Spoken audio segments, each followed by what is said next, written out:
Shalom, giving all praise to Yahweh, Shemel, Shai, Bashem, Rakakodah, Shalom to the 144,000, and the rest of you elect out there, Shalom to you all. I'm going to entitle this video, IUIC needs to start going to the Blueletter. There was a video I was watching, came across a couple of days ago, and it was Deacon Abiel. He used to be Abiel, which is Lashawan Kodash. He changed his name to Abiel, which is not, it's like English kind of King Jamesy Hebrew. I call it hillbilly Hebrew. You're like, instead of Jeremiah, it's Jeremiah or Jeremy. Instead of Jerusalem, it's Jerusalem. There's no J, you know? So anyways, there's a video I was watching last night. It was put up by Holy Bible Defenders, IUIC. IUIC don't hate Esau, ashamed of the gospel. So I'm gonna let this individual here it goes. Yosef, which is supposed to be. Oh, wait a minute. Yosef, Y-O-S-E-F, capital F, capital E. Yosef in the Hebrew is Yahweh.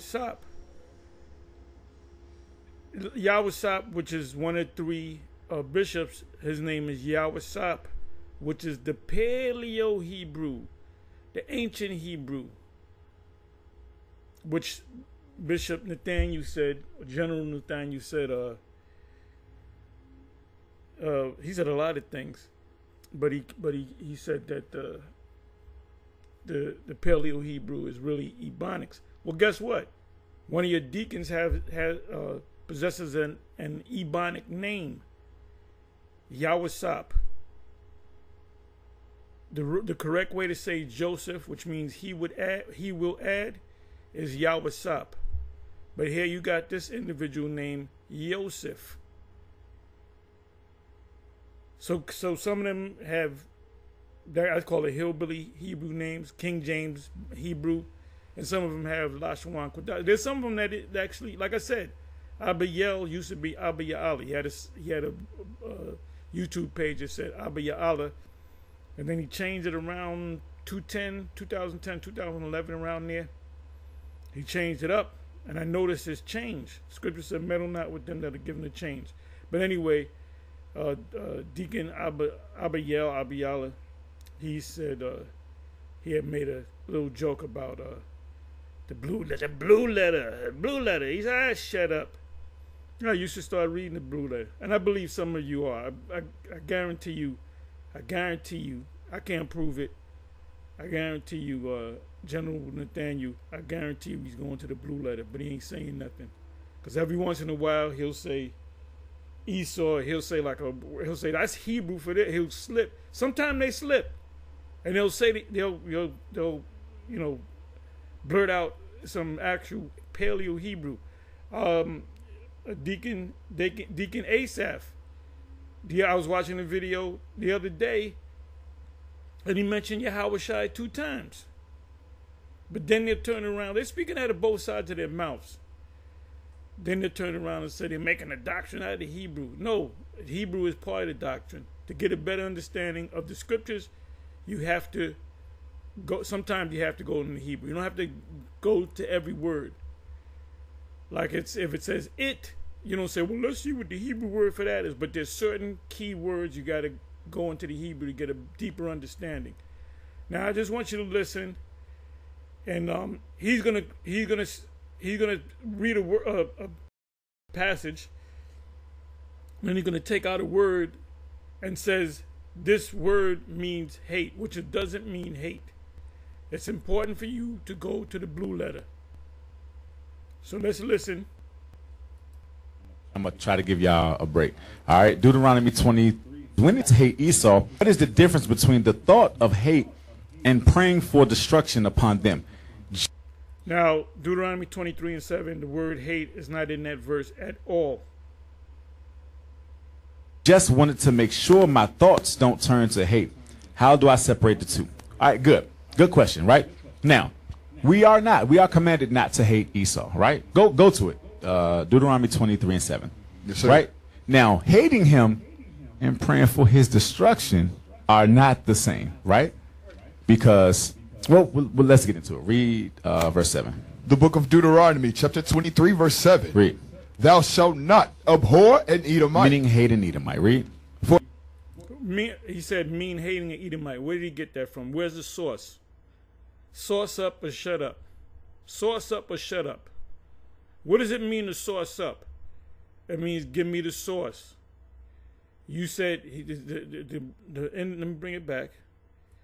Why you think I call IUIC, the acronym IUIC, Israel United in Confusion? Because it's nothing but confusion. But you know what? People in the IUIC, they don't have minds. They're that's why we call you guys zombies, all right? And we ain't saying it to snap on y'all. Y'all are zombies, man. Y'all are straight up fucking zombies. If Bishop Nate went into Revelation and said the dragon is really what is it? Barney the Purple Dinosaur. Y'all start no, he's the purple. That's how brainwashed you guys are, man. So you heard what the dude said, right? Oh, hating him and praying for his destruction. Good question. He said hating him and praying for, you can't hate him, but you can pray for his destruction. So you can pray that your mother get struck by lightning, but you don't hate her. That's not an act of hate. That's not that. When you pray for his destruction, that's hate. When we get his ass into slavery and we beat him down with the rod of iron, pursuant to Psalms 2 and 8, and what is that? Isaiah 14, 1 and 2, Revelation 2, 25 and 26. In the kingdom, when we're beating him down, we're going to smile at him and say, look, this is hurting me more than it hurts you. Does that make sense? When we beat these motherfuckers down, it's going to be in the spirit of hate. The spirit of hate. So the Most High is telling you, and if the Most High is saying that, that would be a stupid God. Because you can't hate Esau. No matter what, he put you in slavery, chop your nuts off, took horses and made them go in different directions and tied you up and ripped you in half. That's what they did to Jakes. Hung Jakes, lynched Jakes. So back then, we ain't supposed to hate them. Us going in the cargo slave ships, all the hate that this man showed us, we're not supposed to hate him. But you can hate your wife. If you have two wives, one loved and the other hated. You can hate your Israelite wife. It's all right to hate I hate that bitch, but I love Esau. Even though Edomite cop shot my son, and his hands was up, and they shot him in the back and lied about it. I don't hate him. This Israel united in confusion. These guys bring confusion. Just listen again. Question, right? And you know what? I'm tired of these people with these stupid fucking questions. I'm not gonna answer you no more. I'm just gonna cut you. You had some stupid off the wall questions. This thing with the new covenant. This is a big controversy. And it's a simple thing. And I was thinking, the reason why Captain Desiree, I can't see it, because he's not listening to the scriptures that Hassad was reading. Hassad was bringing scriptures. He was bringing the same scriptures I had in my mind. Before he brought them out, I thought the only scripture that I didn't think about was Jeremiah 32. But one of the scriptures was Jeremiah 31. But I thought of a couple of, maybe 4 or 5 scriptures immediately came to mind. One of them was Jeremiah 31. The other was Hebrews 8, 6 on down. And then there was a couple others. But really, those are the only 2 that you need. And then you have some other ones. Those are the main 2. So Hassad had pulled out the main two plus some others, and then he also went to Jeremiah 32, which made even more sense.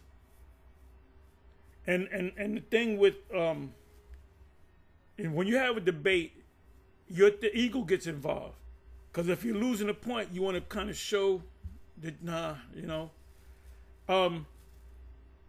when somebody pulls out a precept, well, here's a precept, and I'm gonna read it to you. You're the opponent. You're not hearing all that shit. I said, man, that's not, I ain't even listening to it. Nope. You got to listen to what they're saying. You got to listen to what they're saying and consider what they're saying. Jeremiah 31 is a future event. So you can say, did it happen when the Messiah came, or is it yet to have come?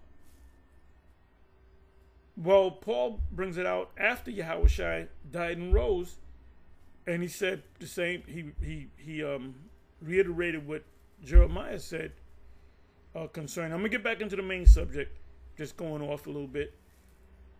The Apostle Paul quotes Jeremiah 31.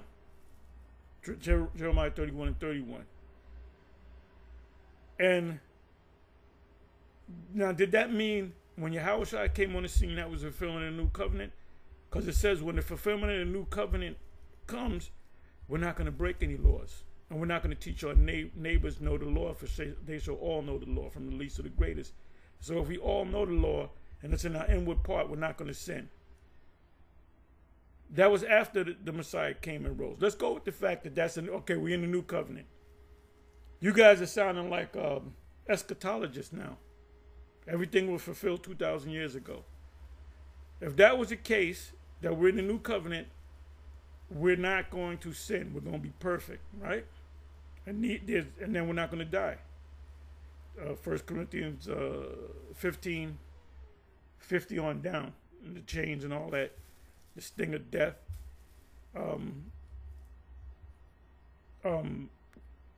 So if that's the case, the new covenant came when Yahushua came, especially when he died and rose. That means from that time period up until now, which included Paul, Peter, and them, that means none of them sinned, right? No, Paul, Peter, and them, they didn't sin after that. Oh, really? So could you please explain Romans chapter 7, where Paul said he did sin? That was after Yahushua. That was after the so-called new covenant. Then Paul said, there shall be a falling away first. We're still not in a new covenant. Anyway, let's get back into this. So this man made a statement. Let me do this.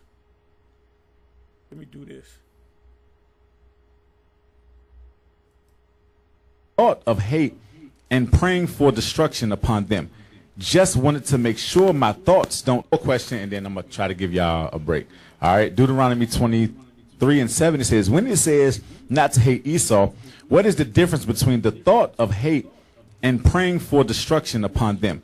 So if some Edomites came into your house, beat the shit out your mother in front of you, and put a gun trained to your head and beat her to death, you ain't supposed to have no type of hate. But I still love that man. Oh, I love this as an Edomite, but I love him. If he was an Arab, I would hate him. But because, did you see, like I said, IUIC stands for Israel United in Confusion. Hate and praying for the destruction upon them. Just, you can't hate them. You got to have nothing but love, but pray that the missiles kill millions of them. Just wanted to make sure my thoughts don't turn to hate. How do I separate the two? All right, good question, right? Now, we are commanded not to hate Esau, right? Go to it. Deuteronomy 23 and 7. Yes, sir. Right? Now, hating him and praying for his destruction are not the same, right? Because, well, let's get into it. Read verse 7. The book of Deuteronomy, chapter 23, verse 7. Read. Thou shalt not abhor an Edomite. Meaning hate an Edomite. Read. For he is thy brother. He's our brother. That's our twin brother, our ugly, pasty, pale, hairy twin brother. Right? That's our twin brother. Amos 1 and 11 says we're no longer brothers. You know, that's a clear fact. But we were born as brothers. So anyway, he said hate, right? He asked the brother to read Deuteronomy 23:7. And there was no, hate wasn't in there at all. Let's go to that. And like I said, you ask these all bugged out questions. I'm gonna cut you. I'm not even gonna answer no more, right? We're only dealing with the elect. You ask a bugged out question, I know this guy's not of the elect. That's the topic right there. At the end of the day, the Most High is only dealing with the elect. Our focus when we're teaching is that the elect gets this. Deuteronomy 23:7. This is why you need the blue letter.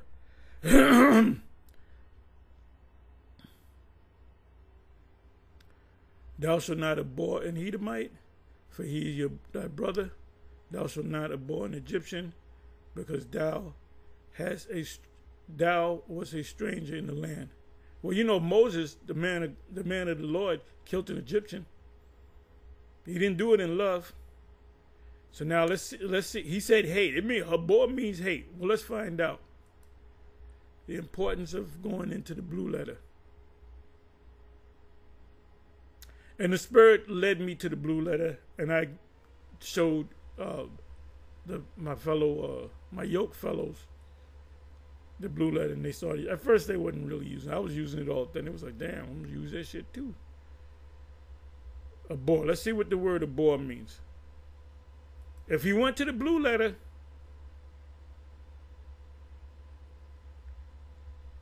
okay, the word there is ta'ib. Ta'ib. To abhor, be abominable, do abominably, to abhor, to detest, in a ritual sense, in an ethnic sense. Ritual, ethnic. If your woman's on a period, guess what you do for 7 days? You abhor her. You abhor her. To loathe, abhor, regard as an abomination. Your woman is an abomination for 7 days. Meaning she's unclean.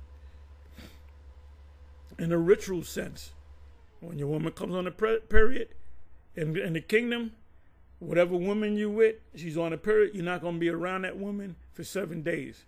But then you can be around other women during the time period when your woman is not with you. She's going to be in a separate house. Do y'all know that when y'all, the ones of y'all that claim under the Lord, do you guys have a separate? Look, Bishop Nate has a separate. Well, his wife is past that age. But let's say a guy has a house. You can only afford one house. Nate obviously owns 3 houses. If I'm wrong, I know he owns 2, but I think he owns 3. One in New York, one in Atlanta, and one in Florida. So he's like a mega church pastor, He put the whammy on you guys. All right. He even said, "Ain't you guys gonna buy me a new house?" I should ask you. I should ask GMS. GMS, ain't you gonna buy me a new house? Get that money up. Nah, man. So, anyway, it says, in the ritual sense, look up the word ritual. In the ethical sense, if your woman is on a period, she an abomination unto you for 7 days. The cause to be an abomination, to make abominable, in the ritual sense, in the ethnic sense. Let me give you some precepts.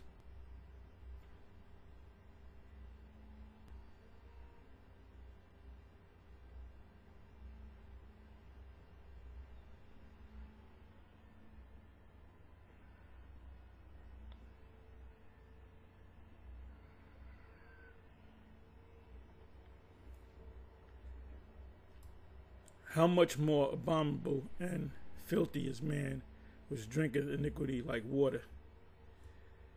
I didn't want that one. All my inward friends abhor me, and they whom I have loved turned against me.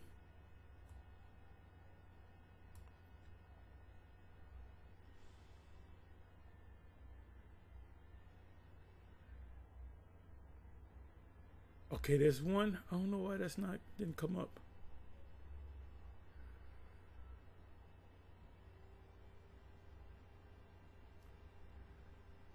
It's supposed to be in Job. It didn't come up.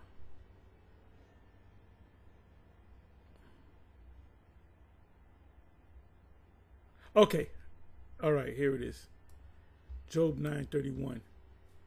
Yet shalt thou plunge me in the ditch, and mine own clothes shall abhor me. So that means your clothes are going to start hating you. In other words, your clothes want to be separated from you because you haven't taken a bath in 2 weeks. You know? And it's not literal. It's like, I gotta take these funky clothes off. So you look at those clothes as being abominable.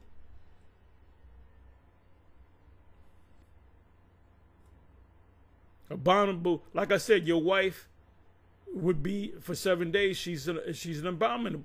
She's an abomination for 7 days. That's why it says stay away from her, because she's unclean. You don't go into her if she has a child.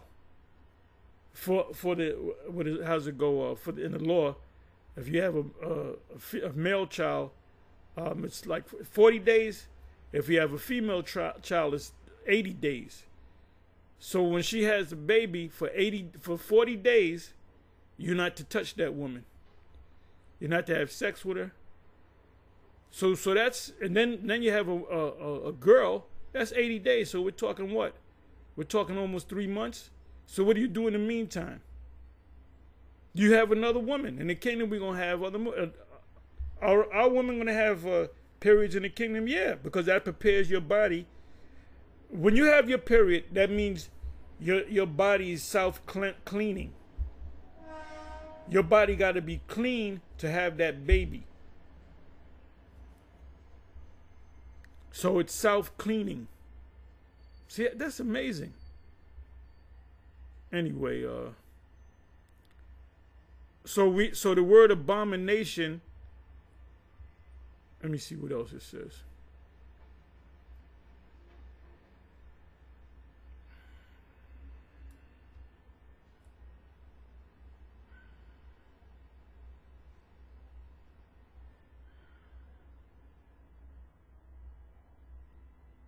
Oh, is Esau an abomination?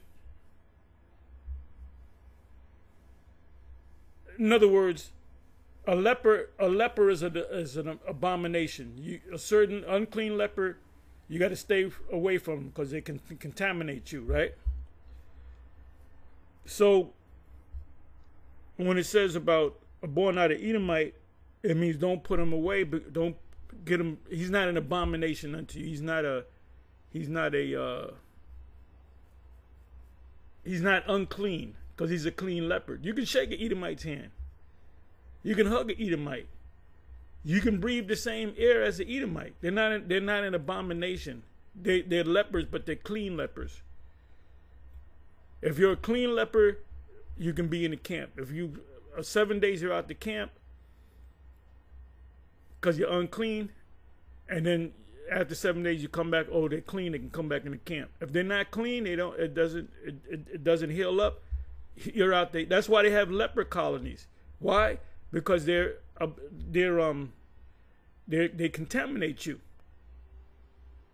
Certain diseases that you got to stay away from people. You got a bad cold or the flu, you tell people to stay away from you because they'll catch it. And I've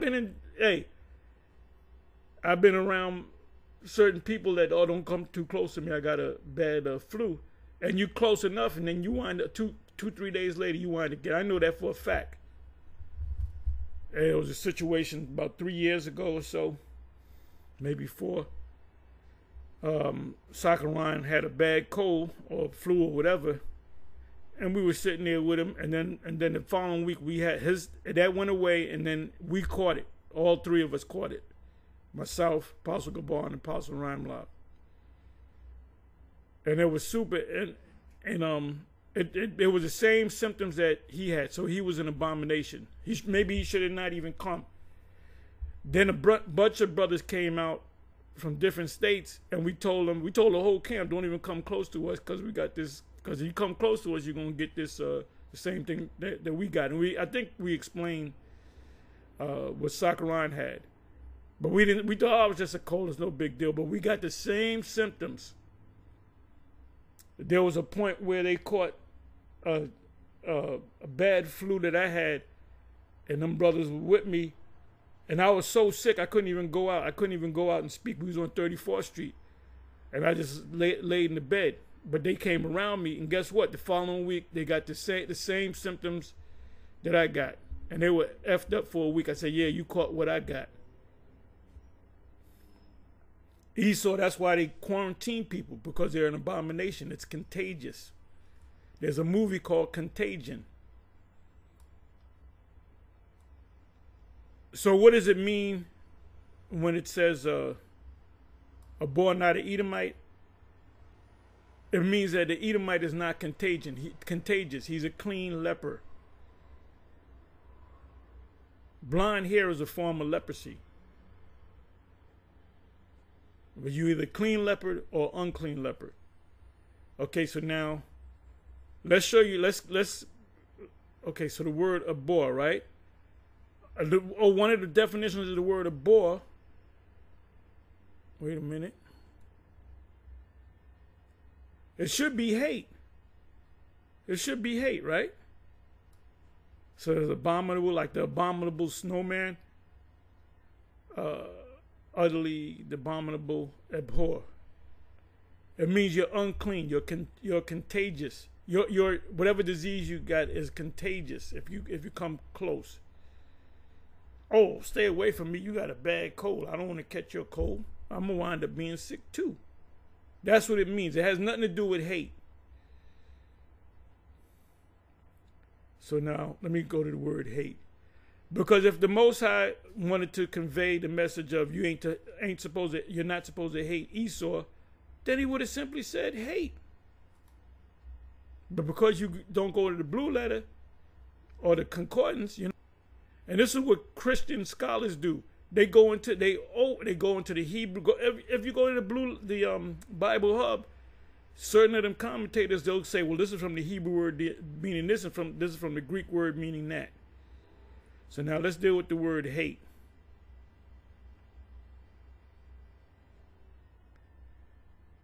You know what I'm gonna do? Let me do this. Let me put in the word hated.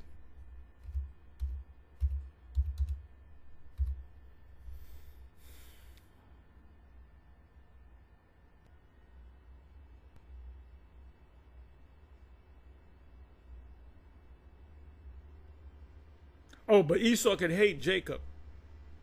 But don't hate don't you hate Esau back? That's your brother. But he hates me. He can hate you.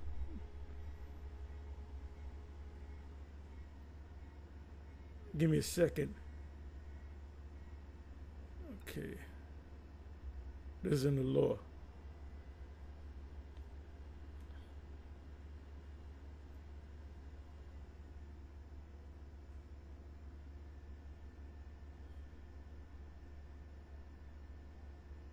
Okay, I believe this is it.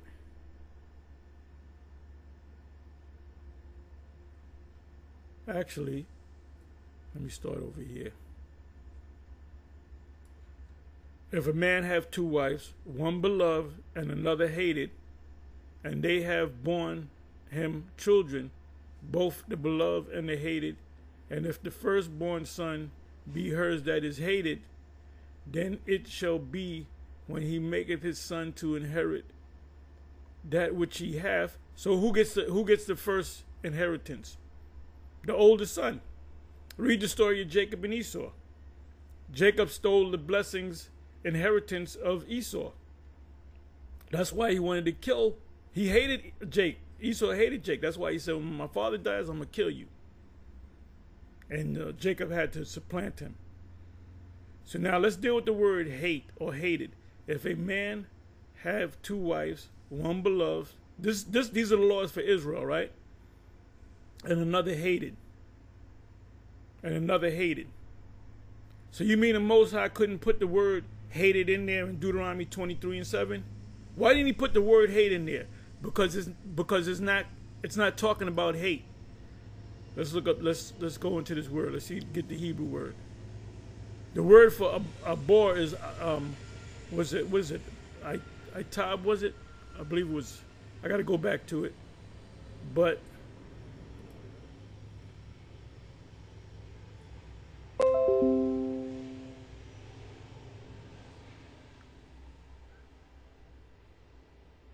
okay.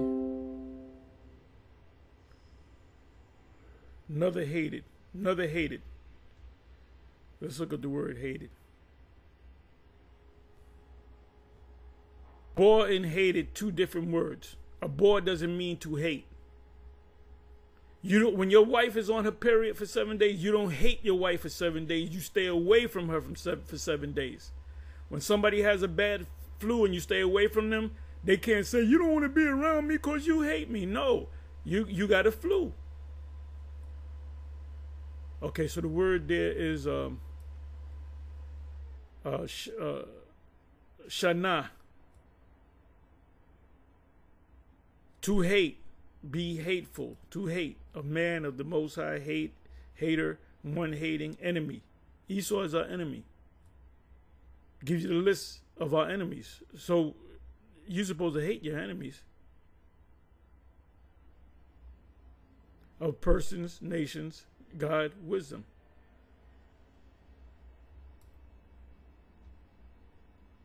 So now let's go.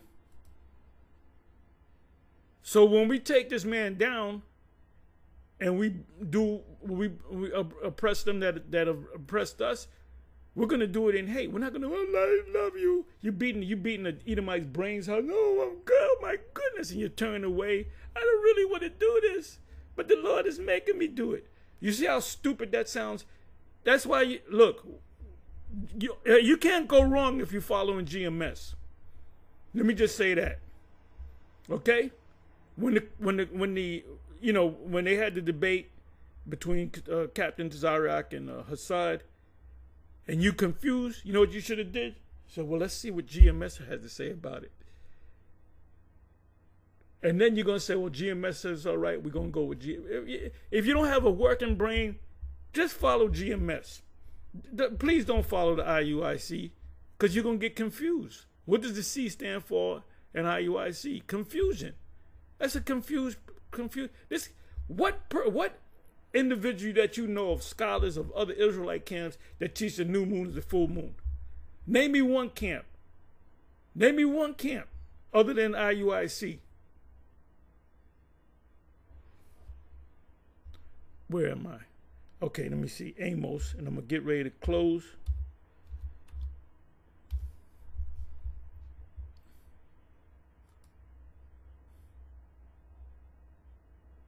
And the guy that wrote the letter, or the woman that wrote the letter, I don't want to hate Esau. The Most High said I can't hate him, but you know, what do I do?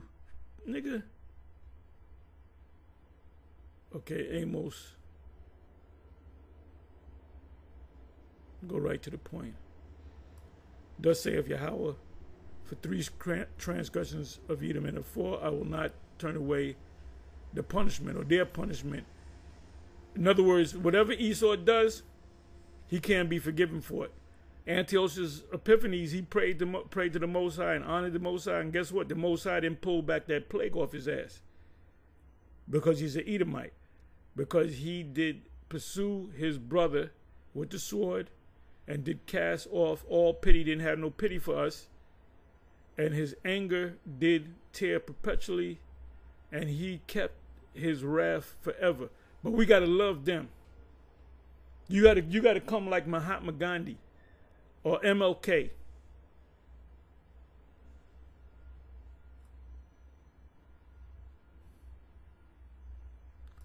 All right. So anyway, with that, I'm gonna say shalom on to the next.